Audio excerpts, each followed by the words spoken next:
여기에 위기의 또 다른 해석, 어펜딕스 부록으로 써놨는데 이 또 다른 해석은 제가 하는 것입니다.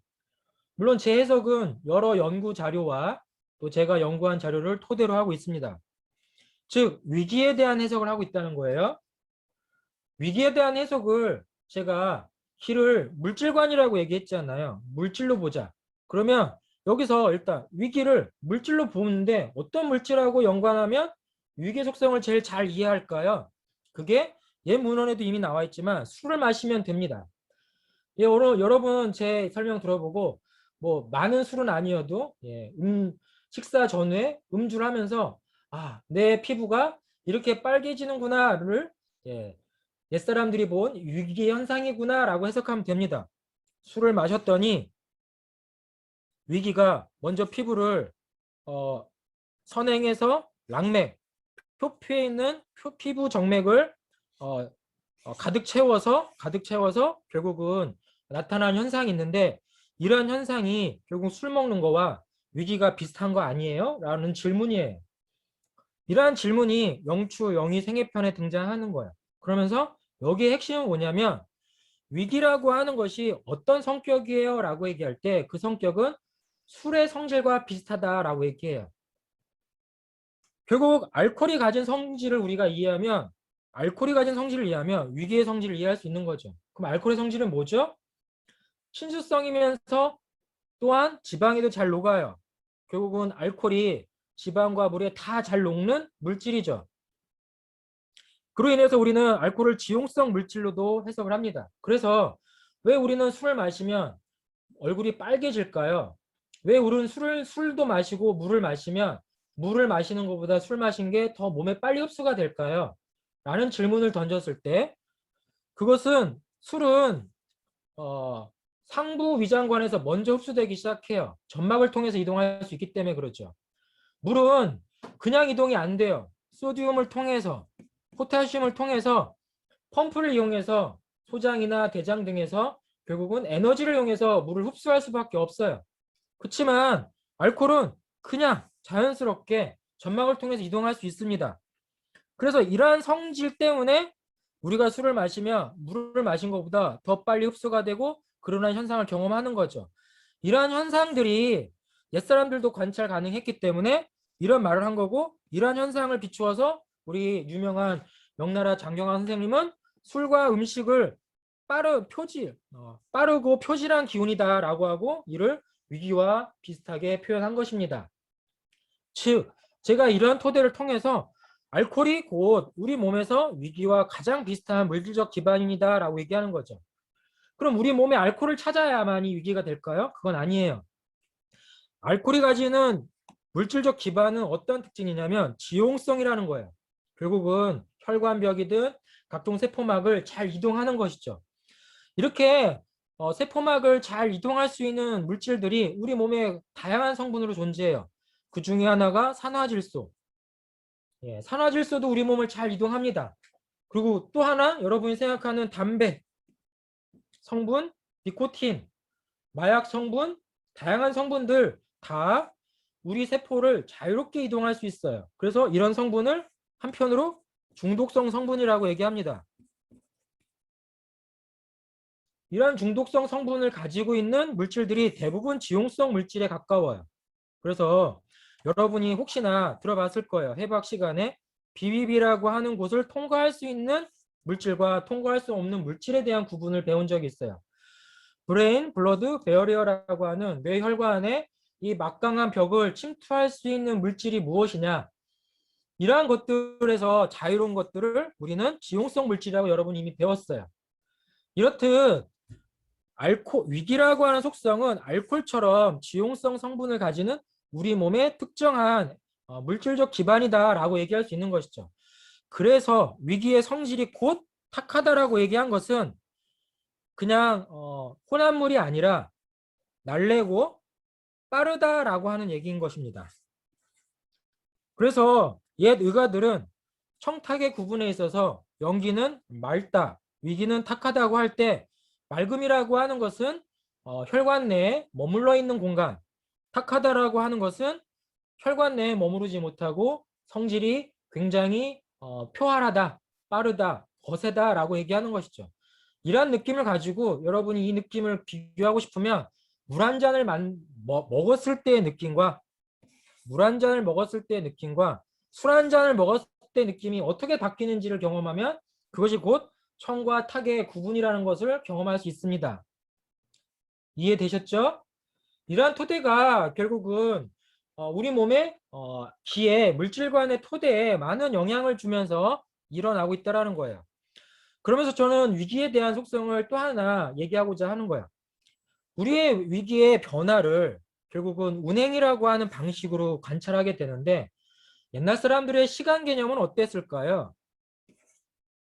여러분이 지금 손목에 손목 시계를 차고 있고 그 손목 시계는 초 단위로 변하고 있고 경우에 따라서 뭐 PC라든지 다양한 스마트폰의 시계를 보면 100분의 1초 단위까지도 여러분은 시간의 변화를 측정할 수가 있습니다.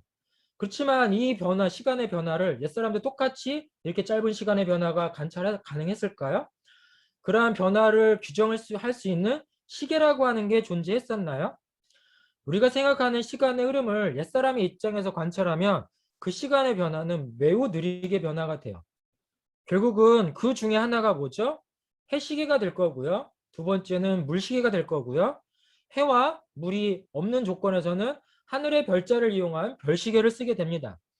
공교롭게도 황제내경에는 별자를 이용한 별시계를 활용하고 있어요. 물론 이 별자리 이용 시계와 함께 물시계도 이용하고 있습니다. 여러분 우리나라에서는 물시계와 관련다고 하면 장영실이 생각이 나겠죠? 물론 별자리 얘기하면 또 장영실이 생각이 나고 세종대왕이 생각이 날 것입니다. 그렇듯 시간에 대한 중요성을 조선시대에 독립적인 시간을 만들고자 하는 노력도 바로 이런 시간의 존재인 거죠. 다만 이 시간이 우리가 생각한 것보다 그 간격이 매우 성그러져 있어요. 일단 별자리는 하늘을 28개의 영역으로 나눕니다. 하늘의 별을 28개의 별자리로 나누게 됩니다. 그래서 여기에 보면 하늘의 별자리를 28개의 별자리로 나누게 되고 28개의 별자리를 동서남북을 기준으로 각각 7개의 별자리로 만들어서 배열을 했을 때 그 배열에 따라서 24개의 하늘의 별자리 좌표가 만들어지게 됩니다. 이 별자리 좌표를 시간이라는 개념하고 결합을 하게 됩니다. 시간의 개념이 결합이 될 때 자연스럽게 동서남북의 개념도 결합이 됩니다. 왜 그럴까요? 우리가 말하는 하지, 동지, 춘분, 추분을 통해서 해가 뜨는 위치가 결국 시간과 관련해서 규정 지어지기 때문에 그를 통해서 결국은 동서남북의 기준 안에서 하늘 뜨는 해와 그 해가 뜨는 지역의 동서남북의 정확한 방위 개념을 별자리에다가 새겨버리는 거죠. 이러한 개념이 황제내경 시대에도 이미 존재했다라고 얘기 드리는 거예요. 그걸 통해서 하늘의 별자리를 이와 같이 24개의 공간으로 분할을 합니다. 이 분할을 통해서 결국 BC 2000년 전부터 현재 오늘날까지 거의 5000년의 역사를 통해서 하늘의 별자리의 변화가 관찰되어 왔어요. 이런 게 가능했을까요, 여러분? 근데 이런 내용이 가능했다라고 하는 게 황제내경 의서에도 써 있고 또한 고구려 벽화 또한 조선 왕조에서 만들어졌던 천상열차 분야 지도와 같은 천문도에도 새겨져 있는 것이죠. 그걸 통해서 아까 말한 것처럼 28개의 별자리 안에 동서남북과 그 다음에 그 동서남북에서 뜨는 각각의 해들의 위치에서 춘분점, 추분점, 하지점, 동지점 등을 찾아가는데 여기서 굉장히 많은 하지점들이 3번 등장하죠. 왜 이런 하지점의 변화가 생겼을까를 따지면 이건 오늘날 우리 과학에서도 알고 있지만 지구가 28도라고 하는 경사로 지축이 기울어져 있으면서 지구가 자전하면서 생겨나는 현상 중에 하나가 세차 운동이라고 하는 지구의 자전축이 흔들리는 현상이 벌어집니다. 이 세차 운동 때문에 지구의 북극이라고 하는 위치의 좌표가 흔들리고 그 좌표의 흔들림에 따라서 여기서 말하는 하지점 특정한 해가 뜨는 별자리 위치가 5000년이라는 시간을 통해서 현재까지 변화가 되어 왔어요. 이 변화된 내용이 황제내경을 비롯한 한의학 곳곳의 의서에 새겨져 있습니다. 그것을 제가 종합해서 정리해보면 하지점이 현재 이만큼, 춘부점이 이만큼, 동지점이 이만큼 별자리로 이동해 왔다는 거야. 그래서 오늘날 우리가 알고 있는 하지, 동지, 춘분, 추분이 뜨는 별자리를 오늘날 우리가 볼 수 있지만 옛날 사람들은 이 뜬 별자리에서 본 게 아니라 그 2000년 전 전의 별자리를 본다는 거죠. 그래서 여기서 봅시다. BC 200년 전에 별자리로 보면 BC 2000년 전에 별자리로 보면 BC 2000년 전에 허와 장이라고 하는 별자리가 있었고 방과 묘라는 별자리가 있었는데 그것이 동서남북, 춘분, 추분, 하지, 동지의 기준이 됐다고 얘기해 있어요. 이 내용을 가지고 다시 여기로 돌아오겠습니다. 방, 묘, 허, 장을 동서남북의 기준으로 삼는다라는 말이 황제내경에 위기행편에 써 있는 거죠. 굉장히 놀랍지 않나요? 황제내경에 쓰여 있는 문장 구조 안에서 BC 2000년 전에 별자리의 좌표 기준을 동서남북으로 언급했다는 사실인 거죠. 다만 그 사람들은 세차운동의 의미를 알지는 못했어요. 그래서 별자리가 움직이고 있는 현상에 대한 문제까지는 해석하지 못했지만 별자리를 이용해서 시간의 주기성을 이해하고 있었던 거죠. 이러한 주기성은 결국 의료인의 일상 실천 과정으로 관찰이 되어집니다. 그래서 여러분이 내과 1학년 때 의학 입문을 아마 원전 수업을 통해서 학습을 했을 것입니다. 그 학습할 때 습의 규격이라고 하는 문장 편을 읽었겠죠. 그 습의 규격의 앞쪽에 나와 있는 문장입니다. 매일 아침에 선천도를 바라보고 바로 앉은 상태에서 좌선을 한 뒤에 다양한 의학 서적을 비롯한 입문서를 읽는다라고 돼 있고 또 하나 매일 오경이라고 하는 새벽 3시에서 5시경에 마음을 맑게 하고 아침까지 수행한다라는 표현을 쓰고 있습니다. 이러한 두 가지 모드의 내용이 등장하는 것은 바로 무엇일까요? 선천도는 곧 하늘의 지도, 별자리 지도를 보고 있다는 얘기인 것이고요. 새벽 인시는 새벽 하늘을 지켜본다라는 뜻이 되는 것이에요. 새벽 하늘을 보게 될 때 어떤 일을 우리는 마주하게 될까요? 이거 하다가 갑자기 떠오른 영화가 떠올라서 제가 스크랩을 해서 하나를 놨는데요. 최근에 작년에 나왔던 영화 한 편이었죠. 한석규가 주인공이 최민식이 주인공이었던 하늘에 묻다라고 하는 천문이라고 하는 세종과 장영실의 이야기인데 하늘의 별자리를 왜 옛날 사람을 봤을까요? 라고 하는 건데 결국 자연현상의 주기성을 관찰해야 되기 때문에 본 것이죠. 그래서 이 얘기는 뭐냐면 옛사람들은 새벽 하늘을 지켜본다라는 거예요. 그래서 제가 고대 천문학을 연구하는 연구자들이 만든 천문 관측 프로그램을 활용해서 기원전 2333년 이때는 언제일까요? 고조선이 창립되었을 우리의 신화적인 시대라고 생각할 수 있겠죠.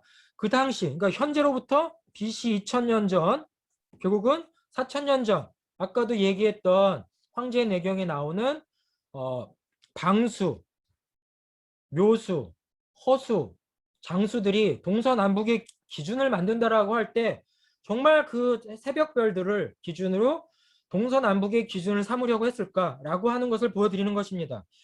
그렇게 봤을 때 실제로 그 당시에 우리의 선조들은 별자리를 보고 그것을 구전으로 얘기하든 후대에게 전달할 수 있었던 것이죠. 사실은 이러한 현상은 세차운동 때문에 동일하게 기원전 2000년 전의 춘분과 기원전 BC 1, 2년 전의 춘분점의 위치가 이만큼 바뀐다라는 것을 알 수가 있습니다. 이러한 특징 때문에 우리는 의서 속에 담겨져 있는 세차운동의 흐름도 관찰해서 옛사람들이 도대체 무엇을 지켜보고 문제의식을 가졌는지를 이해할 수 있다는 것이죠. 여러분이 오늘날 하늘을 새벽 하늘을 춘분점, 조만간에 춘분이 오죠. 춘분점을 본다면 이러한 형태의 별자리를 볼 수도 있겠다 생각을 합니다. 바로 이러한 식으로 세상의 어떠한 실제적인 관찰들이 이 한의학에 존재했다라는 걸 얘기하는 거고 이러한 내용의 관찰 기록이 파편적으로 존재하는 것이 바로 한의학의 경락과 관련한 문서들에 있는데 이 문서들에서 왜 별자리를 위기 운행과 관찰을 비교했을까요? 아까도 얘기했잖아요. 낮의 운행의 법칙과 밤의 운행의 법칙을 비교해야 되는데 낮에 적용해야 되는 시계와 밤에 적용해야 되는 시간이 서로 다르다라는 거예요. 낮이야 물론 해시계를 쓸 수 있지만 밤의 시간은 해시계로는 관찰 가능하지 않은 것이죠. 그래서 별자리 시계와 해시계, 물시계 등등을 섞어서 낮과 밤의 문제를 해결하고 있다는 얘기를 드리고자 하는 것이에요. 이러한 해결들은 철저히 과거의 경험을 기반으로 나타난 내용이지 이것을 옛날 사람들이 어떠한 성인의 창의적인 사고방식을 통해서 어떠한 운기론적으로 등장했다고 단정해서는 안 된다는 사실을 보여주고자 제가 근거를 제시하는 것입니다. 그래서 위기라고 하는 요소가 아까도 말한 것처럼 시간의 개념에 있어서 별시계가 필요했던 것은 낮과 밤의 비교를 했어야 되는 거고 그 과정에서 자연스럽게 우리는 고대 사회에서의 시간의 개념도 엿볼 수가 있겠죠. 그리고 그런 시간의 개념을 엿보면서 또 하나 위기라고 하는 것을 수면이라고 하는 것, 잠이라고 하는 것과 어떻게 연결해 볼 수 있습니까? 라고 얘기한다면 바로 옛사람들은 불면증의 원인을 영추 사객편과 그다음에 정경학의 유경에서도 볼 수 있다시피 불면증의 원인을 위기의 부조화로 봤습니다. 결국 위기가 제대로 된 역할을 할 수 없을 때 불면증에 시달린다라는 말을 하는 거죠. 그리고 위기가 제대로 된 역할을 수행하고 있다면 우리는 잠을 잘 잔다는 얘기를 하고 있는 것이에요. 이런 잠을 잘 자는 상황에 대한 해석이 위기에 대한 운행 해석에서 같이 등장하고 있는데 그 해석의 하나의 방법론이 우리 전통 문화에 담겨져 있습니다. 여러분, 옛날 사람들은 해가 뜨면 활동을 하고요. 해가 지면 밤이 돼서 저녁이라고 얘기를 했어요. 그래서 밤이라고 하는 시간의 영역을 야라는 단어를 씁니다. 그래서 야라고 하는 단어를 전미사를 썼을 때 그것은 우리는 밤이라고 하는 시간의 영역이 되는 것이죠. 그 밤에 대한 시간의 영역을 옛사람들은 숫자로 표현했을 때 1부터 5로 1경에서부터 5경까지의 5의 공간으로 분할합니다. 즉 밤이라는 시간을 5으로 분할하는 것이죠. 왜 5으로 분할을 했을까요? 여러 원인이 있을 수도 있겠죠. 오행이라는 사유에 의해서도 영향을 받았을 수도 있습니다. 이렇듯 어떠한 사유에 의해서든 영향을 받았겠지만 밤이라는 시간 영역을 5이라는 공간으로 분할을 한 거죠.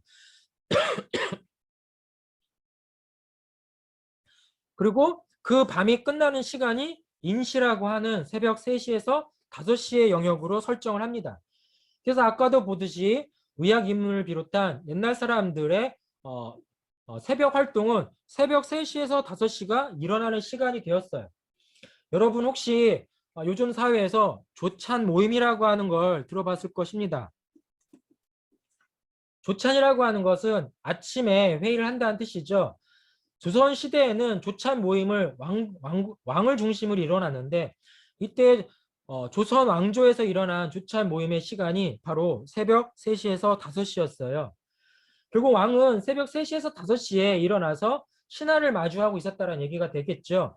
이렇듯 새벽을 여는 시간을 새벽이라고 하는 오경에다가 갖다 놨고 이걸 우리는 새벽이라고 하는 기준점으로 삼아 놓은 거예요. 그리고 이 시작을 기준으로 하는 경계로 낮과 밤의 경계를 했고 이 경계가 잠을 자는 시간과 활동하는 시간으로 구분했다라고 얘기할 수 있습니다.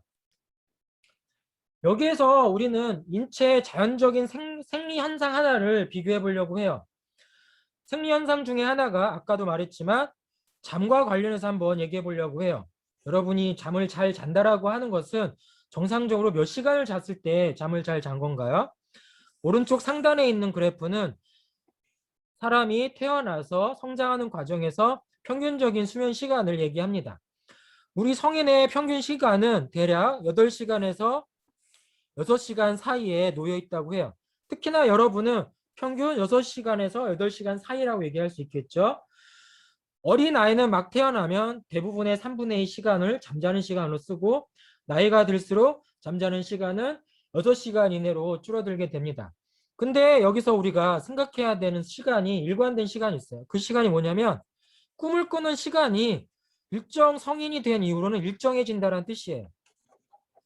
이 꿈을 꾸는 시간의 영역이 대략적으로 2시간 정도가 꿈을 꾸고 있다는 얘기를 하고 있습니다. 이 꿈을 전체 자는 시간의 2시간이지만 이 2시간이 잠자는 시간 전체에서의 5분의 1로 그냥 끊는 게 아니라 5 영역으로 나눴을 때 5 영역에서의 각각의 30분 단위로 꿈을 꾸고 있다는 거예요. 그러한 시간을 우리는 렘 수면이라고 부르고 있습니다. 여러분이 아마 수면이라고 하는 관련된 학습 자료나 생리학 교과서, 각색 학습 자료를 보면 꿈을 꾸는 수면과 관련한 렘 수면에 대한 이야기를 할 때 이러한 도식을 가지고 인체의 생리 현상을 언급하고 있어요. 이때 보면 렘 수면은 꿈을 꾸는 시간이고 꿈을 꿀 때 우리의 뇌파는 활발해지고 활발해지는 뇌파의 영역을 렘 수면 영역에서 우리가 평가를 할 때 이 평가 시간이 평균적으로 잠자는 시간의 전체적으로 5분의 1에 해당하고 이 5분의 1에 해당하는 것이 주기적인 패턴을 통해서 뇌파의 변동성에서 드러난다고 해요. 이러한 변동성을 만약에 이런 식으로 시각화한다면 우리는 무엇과 닮았다고 여러분이 얘기하겠나요? 바로 옛사람들이 밤을 왜 5시라는 시간의 영역으로 구분을 하려고 노력을 했을까와 그리고 위기의 운행에 있어서 위기라고 하는 운행에 있어서 위기의 운행 구조를 왜 오행이라고 하는 방법론으로 해석하려고 했을까요? 이러한 내용들을 여러분이 교과서 내용과 참고해서 제가 말하는 현상을 비교해 보면 좋겠습니다. 즉 이것이 의미하는 건 무엇을 말하냐면 우리 인체가 가지고 있는 생명 현상의 주기성을 얘기하는 것이죠. 이런 생명 현상의 주기성을 현재에 와서는 시간 생물학이라고 얘기하고 있습니다. 또는 이러한 현상을 이용한 우리의 시간적 개념을 생체 시계라고 바이오 클락이라고 얘기하고 있습니다. 이러한 바이오 클락이 일어난 이유에 대한 최근 연구가 활발해지면서 아마 2년 전에 노벨 의학상을 받으신 분이 시간 생물학과 생체 시계를 기반으로 하는 세포 연구를 통해서 노벨 의학상을 받기도 했습니다. 여러분이 생각할 때 한의학 범위 안에 있어서 주기성이라고 하는 것은 바로 각각의 우리 인체가 활동하고 그 활동하는 영역에 대한 어떠한 시간적 특성을 관찰하고 있었지 않겠냐라는 얘기를 드리고자 하는 것이에요. 동의보감에 그래서 이런 얘기를 우리가 참고해 볼 수 있는 것이죠. 동의보감에 보면 불면증 관련한 꿈과 관련한 편에 가서 보면 사람이 편안한 잠을 잘 때 1번과 같은 현상이 있어야 된다고 얘기하고 있어요. 여기 보면 뭐라고 돼 있죠? 보통 하룻밤 잘 때 5번 정도 돌아눕는 현상이 벌어진다라고 얘기합니다. 만약에 이것이 정말 잠을 자는 현상이라고 할 때 여러분은 그러면 잠자다가 돌아눕고 잔다다가 돌아눕는 것을 하기 위해서 자다가 깨고 자다가 깨고 해서 5번을 깨야 될까요? 만약에 이런 현상을 인위적으로 벌였다면 이것 자체가 불면증이죠. 그렇지만 자연적인 수면을 겪는 사람들이 불가피하게 이러한 몸의 움직임이 보이고 있다는 것을 의료인의 입장에서 관찰했다는 얘기를 설명하는 것이에요. 이러한 현상이 왜 일어났을까요? 이 현상은 앞에서 말하듯이 바로 이러한 현상에서 일어나고 있는 것입니다. 꿈을 꾸는 과정과 꿈을 꾸지 않는 과정에 있어서 우리의 신체적인 활동의 변화가 드러나고 있다는 얘기를 드리는 것이에요. 여러분이 렘 수면을 보면 눈의 움직임, 그 다음에 근육의 수축, 그 다음에 심장의 활동, 호흡의 활동들이 이러한 꿈을 꿀 때와 꿈을 꾸지 않을 때 주기적으로 변동이 일어나면서 그 변동성이 자연스러운 수면 상태에서 효과적이다라고 얘기했고 이러한 렘 수면은 오늘날 인지과학에 있어서 뇌를 건강하게 만드는 굉장히 중요한 요소라고 확장해서 설명하고도 있습니다. 그래서 즉 위기가 왜 꿈과 관련한 얘기가 돼 있고 수면과 관련한 얘기가 됐을까를 연결하면서 위기 운행에 있어서의 의식의 문제, 무의식의 문제, 꿈의 문제를 연동을 하다 보면 자연스럽게 우리는 위기의 주요한 현상 중에 중추신경계와 관련한 인체의 생명활동도 이해해 볼 수 있습니다. 이러한 현상을 토대로 첫 시간에 위기의 작용을 크게 나눴죠. 땀을 내거나 체온 조절을 하거나 의식 활동을 하거나 감각 현상을 일으키거나 이러한 현상들을 이러한 우리의 인체 조절 능력과 연결해서 이해해 보면 어떨까요? 이러한 연결들을 저만이 하는 게 아니라 적지 않은 중의학자들도 하고 있습니다. 그래서 중국의 중의학자였던 한 학자는 자신이 쓴 고전 경락학과 현대 경락학이라는 책을 통해서 아까도 이야기했던 잠을 자는 과정에서 생겨나는 불편함과 또 그 과정에서 생겨나는 생리 현상을 이해하는 과정에서 위기와 관련된 요소의 경맥들을 소개하고 그 소개 과정에서 연결해서 파악했던 해부학적 구조로 뇌혈관의 구조를 언급하고 있기도 해요. 옛사람들이 뇌혈관의 구조를 파악했다는 것이 아니라 오늘날 우리가 알고 있는 뇌혈관의 작용이 뇌와 함께 일으키는 현상을 이해한다면 결국은 우리가 말하는 위기 현상과 꿈 그리고 위기와 관련된 인체의 생명 현상은 결국은 뇌혈관 기반으로 뇌가 일으키는 현상들을 이해하는 데 도움이 된다라고 얘기할 수 있는 거고 이러한 도움의 근거가 되는 여러 가지의 파편이라고 할 수 있죠. 단서들이 옛 문헌에서 등장한다고 얘기할 수 있는 것입니다. 이런 측면으로 볼 때 결국 위기라고 하는 아까의 이야기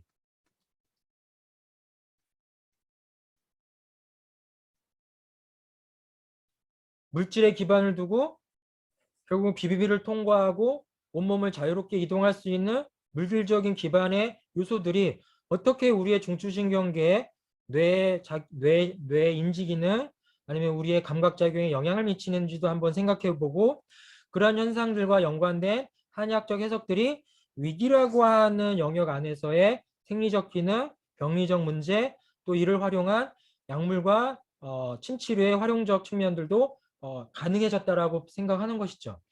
여러분 위기와 관련해서 대표적인 약물을 하나를 머리에 떠올리라고 한다면 여러분한테 소개할 게 마황이라고 하는 약을 떠올릴 수 있습니다. 마황은 여러분 오늘날 마약류로 분류돼 있어요. 혹시 들었나요? 마황의 주요 성분이 에페드린이지만 에페드린 자체가 가지고 있는 성분 자체가 오늘날 마약류로 분류돼 있어서 잘못 사용하면 마약으로 인한 문제를 벌어키는 거죠. 그렇지만 오늘날 마황은 어떤 목적으로 쓰나요?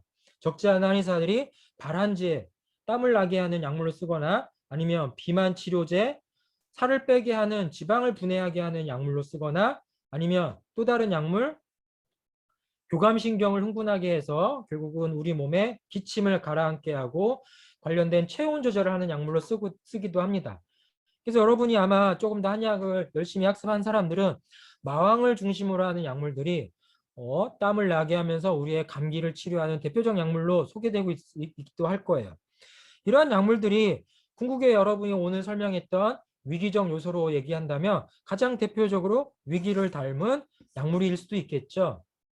이런 특징으로 여러분이 향후에 한의학을 해석해 볼 수 있다는 얘기를 드리는 것입니다.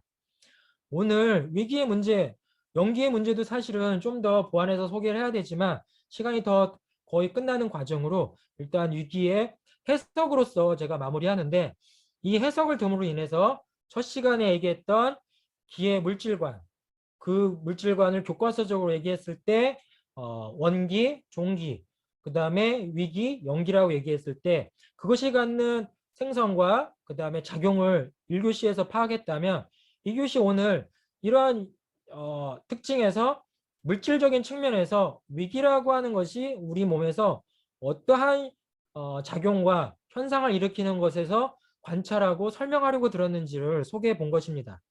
그 과정에서 자연스럽게 옛사람들이 파악했던 시간의 개념, 그 시간의 개념을 표현하기 위한 별자리에 대한 이야기, 그리고 별자리를 통해서 낮이라는 시간, 밤이라는 시간에 대한 영역의 구분 등 이런 것들은 단순하게 텍스트에 써 있는 그냥 관념적인 표현들이 아니라 옛사람들의 일상 실천 과정에서 경험한 부분들을 정리한 내용이구나라는 것까지 생각해서 바라보기를 당부합니다.